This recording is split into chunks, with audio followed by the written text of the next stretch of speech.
Happy holidays. I'm Laura Hartford. And I'm Sarah Martin. And we are here to share some holiday crafts with you. So these are crafts that we have done with various student groups.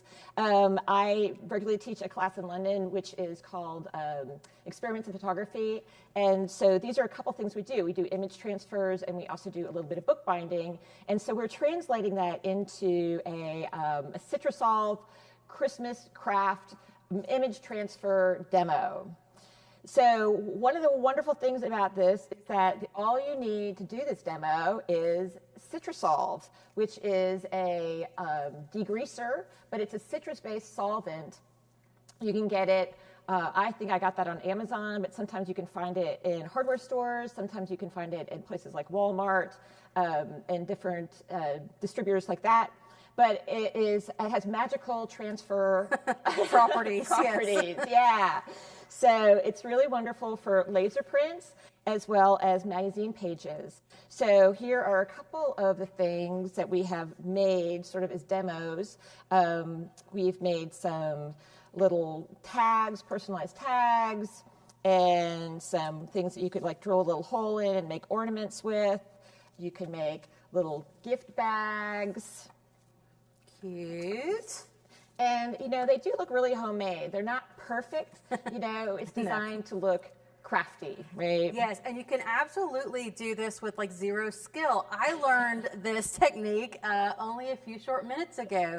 So I am the guinea pig a little bit here today. And all I have, so she's the expert.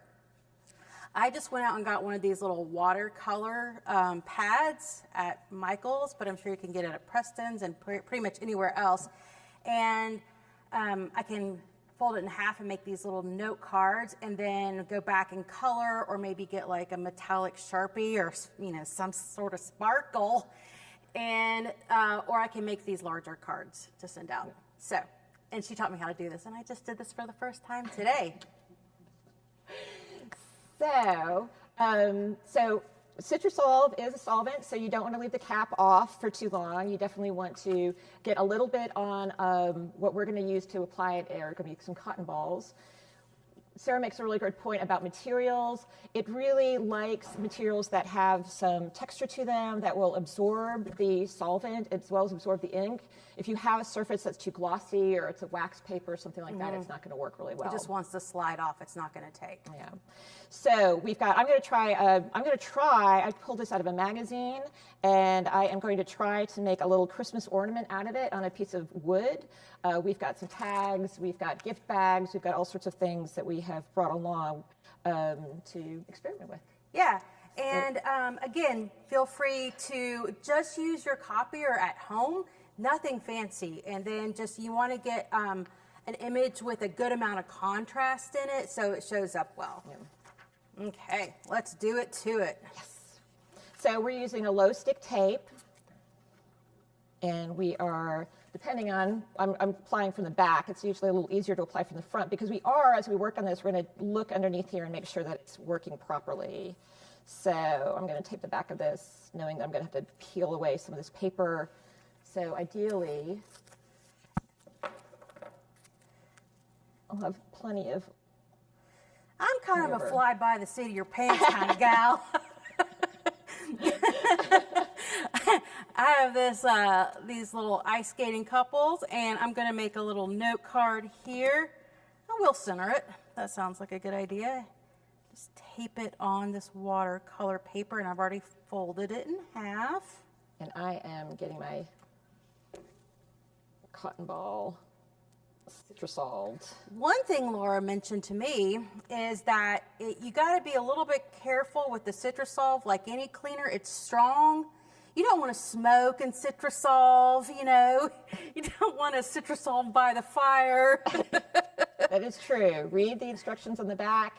You know, ideally you want to work with windows open or a little bit of ventilation. Yeah, fan would definitely help in this situation.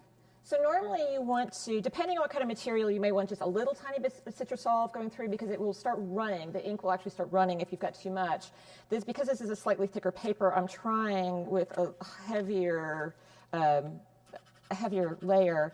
And essentially you're just going to tape it on Citrusolve through the back. You should see the image come through the back of the paper, so you actually know that you have covered everything you need to with the Citrusolve. Here, this looks a little messy because it's actually pulling off the ink that's on the facing side of the paper.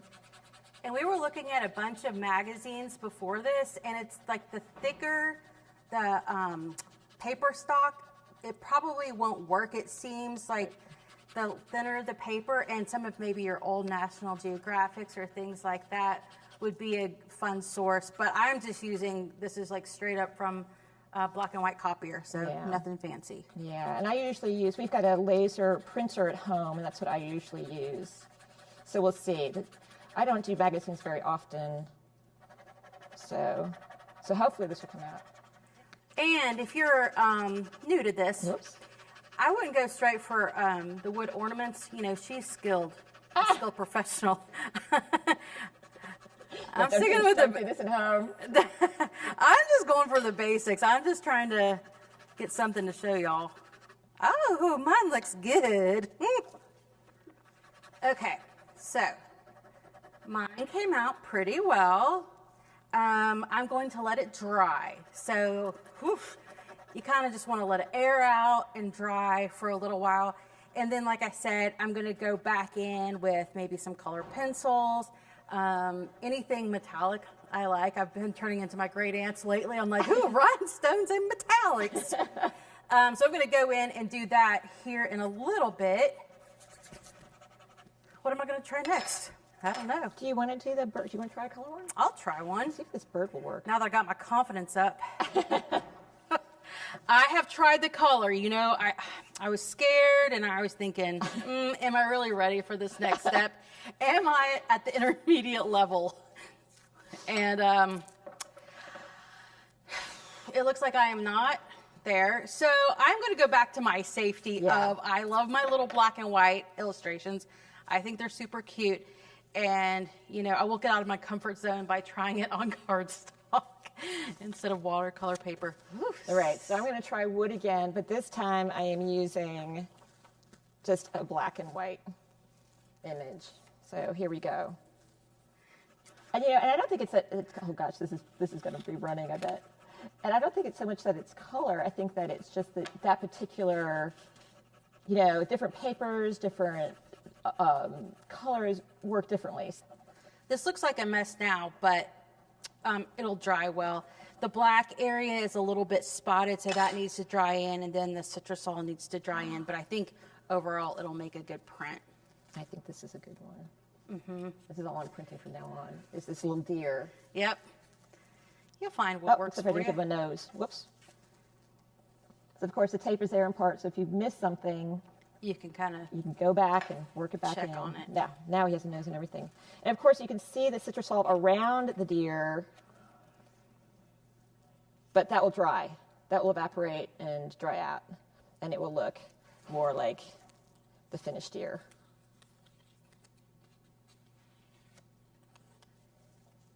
All right. Yes! We did it! We did an image transfer, yes.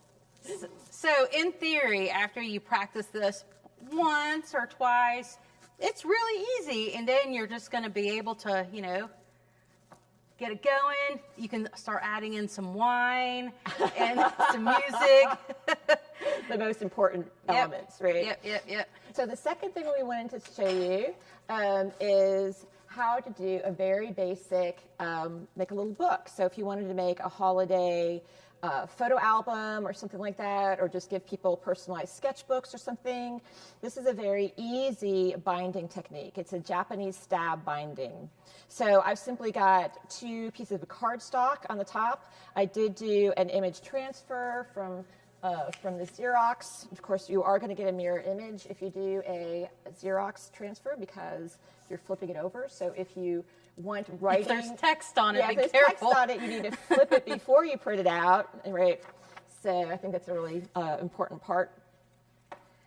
So to do a demo today, I simply have brought in, I've cut down some paper. I've got 2 pieces of cardstock that are going to be the front and the back of the book. Actually, I've got 3. And again, this is something that I do with students on the trip to London. So while we were there, we talk about the Victorian tradition of creating photo albums, very personalized albums. And I have the students collect things like cards from the exhibits we go to, and tube maps, and all sorts of things, sort of ephemera from our travels. And then at the very last day of class, we get together and we get our bookbinding materials together, and we make little pockets out of envelopes, and some pages are custom sized. It's really fun. It's sort of like saving all of your mementos from the trip. And you could actually, if you wanted to put photographs from the students that were in the trip, your friends there, you can do that as well. And then we create a stab bind little book to document that. So, whoops. It's like a hipster scrapbook. It is. So playbills, because oftentimes we'll go to the theater, and just all sorts of kind of neat, fun stuff. Well, you can go fancy and actually purchase a punch, which I have purchased for to make my life a little easier, to create the holes that you're going to bind, put the thread through and bind. So this is a cheaper version made in China. If you can get one made in Japan, you'll probably be a little bit better off. But this is a screw punch. But before I had the screw punch, I simply used an awl. Yeah, so we need some waxed linen thread, and I'm gonna do a little, maybe a brown, right? And we actually need some bookbinding needles. Oh, okay. Now, can you get that at a craft store? You need to order all this online, you think? I have ordered things online, but you can get them in a lot of craft stores. Yeah. I've got some binding clips to kind of hold the pages together as I'm trying to get them all lined up. Can we help do anything? Sure. Yes, I am going to have you help. I have gone through and measured out. I've created a little template here. It's not perfect. My lines are not as lined up as they should be. But this is going to be our model for what we're going to do. So what we need to do is punch all this paper, and we don't have to do it all for this demo, but just do a few sheets. Yeah, and we could probably do 3 at a time. So I was thinking that maybe if you, I'm going to give you the pencil. Okay. Oh yeah, give me a pencil. I can handle that. And if you just kind of line them up, and actually you only have to do, if you do like 3 of those, we'll use those as the as our guide. So you just want me to circle in where the... Yep, exactly. So again, you can just use an awl. You can actually use a drill, which is one way to do this really fast if you want to get through all of your pages at one time. But the little Japanese screw punch, you just kind of punch in the hole and punch down. Ideally, I would be on something that is like a harder surface. Yeah, like an actual cutting surface. Oh, okay.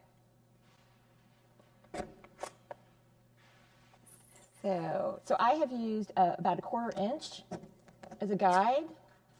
Yeah, I guess my stitch is 1/4 inch from the edge, and each of my holes is about 1/4 inch from the one next to it. And then I'm going to clip them together to keep them steady. Now, if this is a pretty thin little book we're doing as a demo, but if it was a thick book, I would probably put a little something so the clips do not leave indentations. Just like tissue or something, or construction paper. Yeah, some thick paper. And I'm going to do about 5 times the length of the book. So it's 1, 2, 3, 4, 5, and then it's better to go over than under.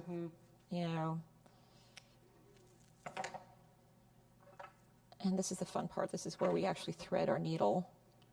Well, I'm just going to show you guys what I've been doing, coloring over here.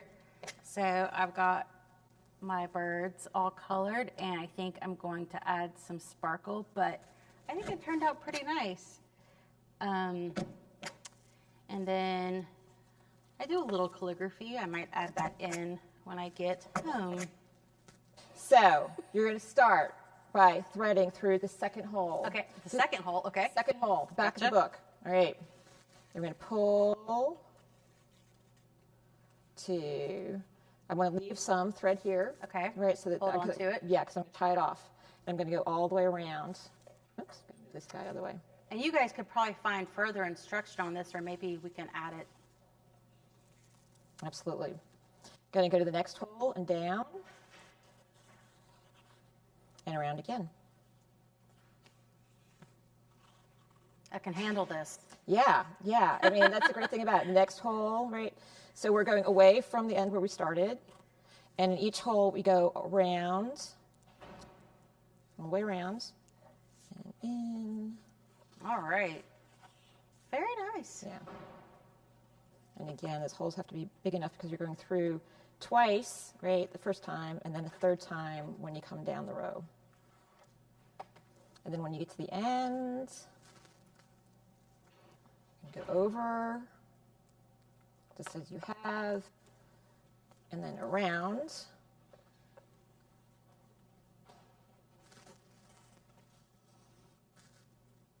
Right. And then you're just going to do a quick running stitch to fill in the gaps. Whoops.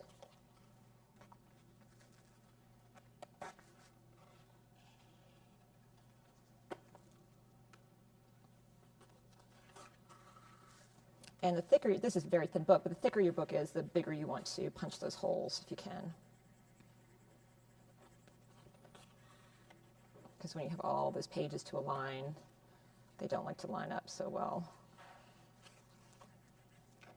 Well, that looks beautiful. I know, and it's so easy.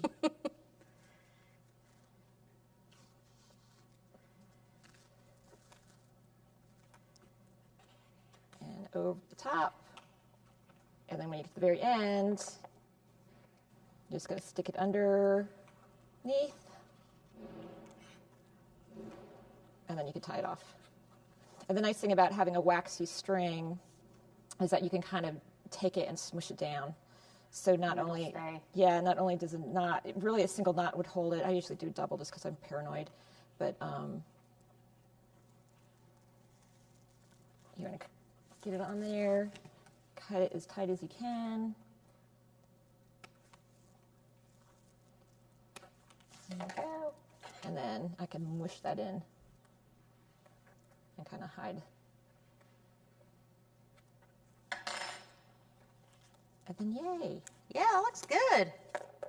So you can imagine a little family, customized family photo album, or just a little craft book, or a scrapbook. All right. Good job, Laura. Good job, Sarah. Thank you. Thank you all. Merry Christmas. Merry Christmas. Have a good one.